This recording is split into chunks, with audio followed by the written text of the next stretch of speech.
काल संतोष अण्णा देशमुख हे माझे भाऊ यांच्या जे न्यायप्रविष्ट झालेलं प्रकरण आहे त्याची सुनावणी काल होती आणि सुनावणी दरम्यान ज्या काही गोष्टी घडल्या, जे काही युक्तिवाद झाले, त्याच्यात असं स्पष्ट झालेलं आहे की जे गुन्हेगारी आहे ही सगळी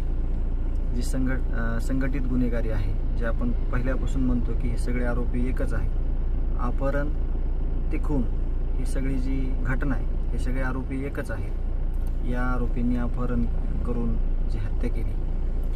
त्या संदर्भात निकम साहेबांनी एकदम स्पष्ट शब्दामध्ये प्रसारमाध्यमांना आपली प्रतिक्रिया काल दिलेली आहे. म्हणून मला याविषयी काही जास्त न बोलता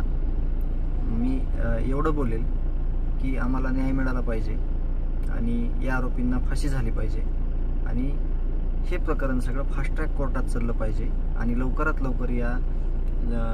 जे प्रकरण आहे या प्रकरणाचा निकाल लागून आरोपीला फाशी झाली पाहिजे अशी आमची मागणी आहे.